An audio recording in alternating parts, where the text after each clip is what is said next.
Russ, we are back once again for our weekly escape from the oncoming dystopia where we talk about old movies. Yeah, VHS boys, welcome. This is Gary, I'm Russ, and we're your hosts for fun.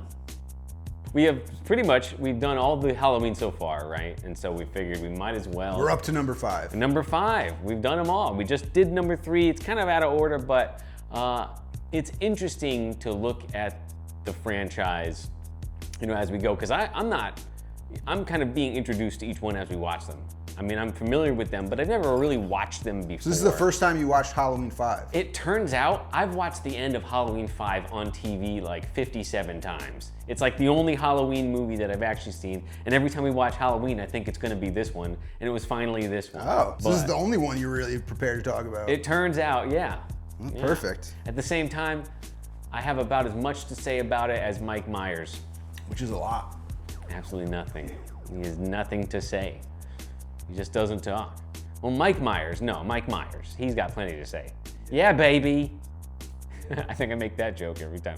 We've banned all Austin Powers impersonations from this show, right? Do I make you shagalicious, That's a $500 baby? fine.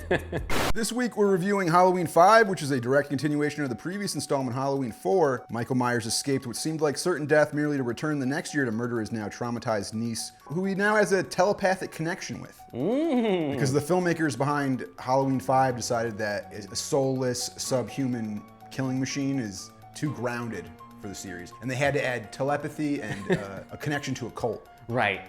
They couldn't just leave it with he's unkillable and a psychopath. I kind of was excited for it because in these movies, you look at any older slasher franchise, you got the Jason, you got Freddy, and you got Michael Myers. Kind of once you get to the 4th movie, things in the franchise really start to fall apart, but they do start playing with the character themselves and like how they actually operate. Freddy, he's able to like impregnate you through your dreams or somehow, or, they start getting creative with it. At the same time, the movies are just kind of a mess and pretty forgettable.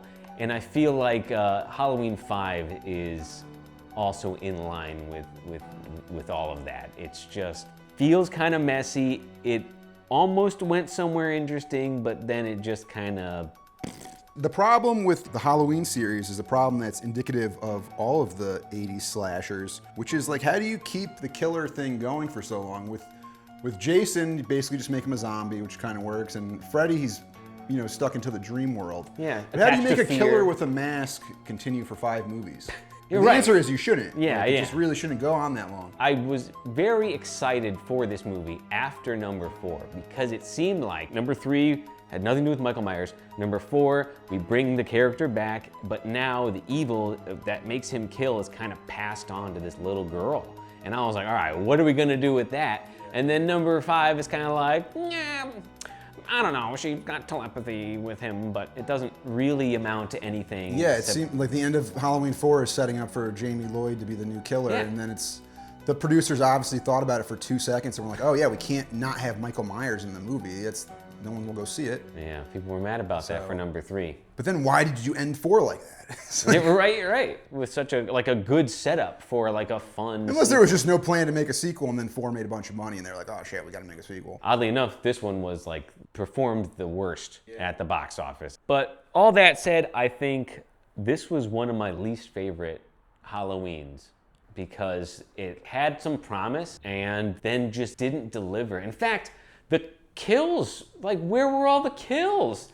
There's apparently like 15 like kills throughout the movie, but there's only like 3 on-screen kills maybe. No, I agree. I think this is really where the series kind of falls off. And this is probably the first one in the series that I wouldn't recommend. It's goofy, it's poorly directed. It really stands as a contrast to the original because it's so subtle and they do such a good job working with like light and shadows and building suspense. It's not shot particularly well. There's a huge fall off between like Halloween 3 and Halloween 4 as far as like production value, but then this one's even worse. Yeah.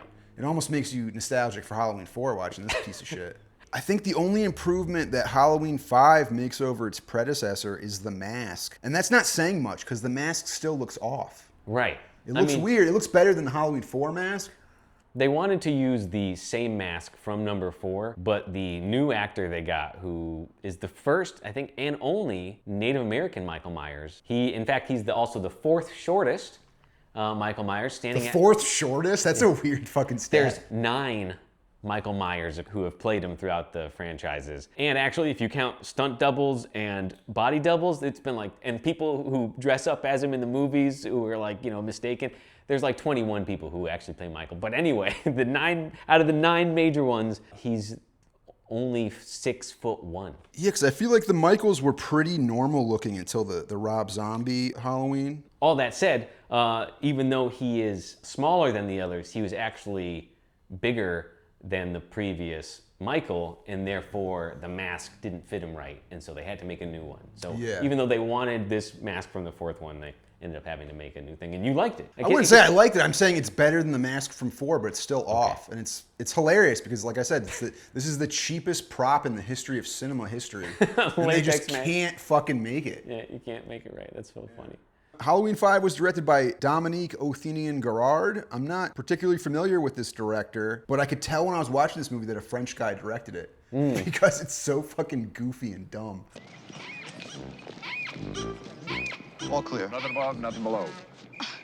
What about Max? It almost reminded me of a Friday the 13th movie more than a Halloween movie with like the goofy characterization.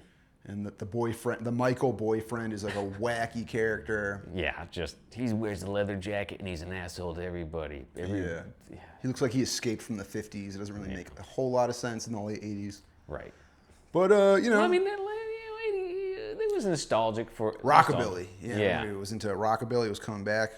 That's why Tarantino loves Elvis. A lot of this movie is, Danielle Harris doing this kind of like mute kid thing, which I don't love, man. I mean, you can look at it in a sense and be like, this is kind of a good performance for a child. Yeah. But it's a fucking annoying character. Yeah. And the movie also really ruins Dr. Loomis. And it feels like they don't really know what to do with him. He's just kind of there, like, shaking this mute child, like, Michael is here, child, he's trying to kill you. Yeah, it felt really weird. They do such a good job with Dr. Loomis in Halloween 4, it's kind of a disappointment. The tone of this movie is just so all over the place. Yeah. And then towards the end, they make the decision to try to like make Michael Myers a sympathetic character. Jamie escapes from the children's hospital, and Dr. Loomis is trying to use her in his plot to capture Michael. Right. And there's this moment where like she calls him uncle, and like he takes off his mask, starts crying. Yeah, right. And it just feels like a different writer wrote every fucking 5 pages of this movie. But I mean, if we were going along with number 4 and the child becoming more like Michael, I could see how that scene would work. But since we did then divulge away from that... He's supposed to be a mindless sociopath who wants to kill everybody. Why is he suddenly... Because they have telepathic really pathetic connection, Gary. The most interesting thing about the movie is the way it ends, which is so bizarre and like... Remind me for the audience. He gets broken out of prison at the end. Right, yes. This man with a hat who's kind of been here and there. Johnny Cash shows up and breaks him out of prison. Terminators him out of prison, yeah. You can watch Halloween 5 on AMC Plus, Shudder, and Philo. To create images is always a challenge. Digital magic.